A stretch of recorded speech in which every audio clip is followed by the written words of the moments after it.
1000 கோடி ரூபாய்க்கும் மேலான நிதி நிறுவன மோசடிகளை விசாரிப்பதற்காக சிறப்பு அமைப்பு அமைக்கலாம் என்று சென்னை உயர்நீதிமன்ற மதுரை கிளை அரசுக்கு அறிவுறுத்தல் வழங்கியிருக்கிறது. அண்மை செய்தியாக பார்க்கிறோம். கூடுதல் விவரங்களோடு செய்தியாளர் கருணாகரன் இணைகிறார். கருணாகரன், விவரம்.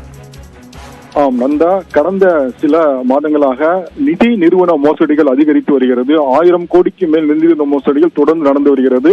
இந்த சூழலில் நியோமேக்ஸ் என்ற நிதி நிறுவனம் தனக்கு அந்த பெயரில் மட்டும் அல்லாமல் பல்வேறு பெயர்களில் நிறுவனங்களை ஆரம்பித்து 5000 முதலீட்டாளர்களிடம் 6000 கோடிக்கு மேல் மோசடி செய்துள்ளனர். இந்த நிலையில் இந்த வழக்கை மதுரை பொருளாதார குற்றப்பிரிவு போலீசார் விசாரித்து வருகின்றனர். இந்த சூழலில் அந்த கைது செய்யப்பட்ட கமலக்கண்ணன் மற்றும் அந்த நிர்வாகிகள் கமலக்கண்ணன், பாலசுப்ரமணியன், சைமன் ராஜா உள்ளிட்டோர் ஜாமீனில் விடுவிக்கப்பட்டனர். ஆனால் அவர்கள் ஜாமீனில் விடுவிக்கப்பட்டாலும் நிபந்தனையுடன் விடுவிக்கப்பட்டனர். ஆனால் தற்பொழுது அவர்களுக்கு வழங்கப்பட்ட ஜாமீனை ரத்து செய்ய வேண்டும் என்று பாதிக்கப்பட்டவர்கள் தரப்பில் உயர்நீதிமன்ற மதுரை கிளையில் மனு தாக்கல் செய்யப்பட்டது. இந்த மனு நீதிபதி தண்டபாணி முன்பு விசாரணைக்கு வந்தது.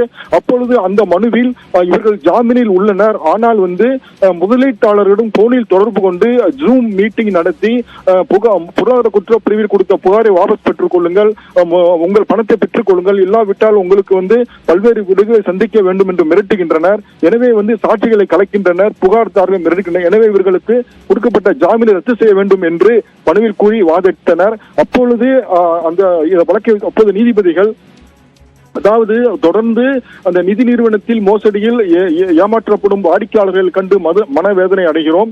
எப்பொழுதுமே குற்றவாளிகளை விட பாதிக்கப்பட்டவர்கள் மனநிலை மிகவும் மோசமாக இருக்கும். அவர்களுக்குத்தான் ஆதரவாக இருக்க வேண்டும்.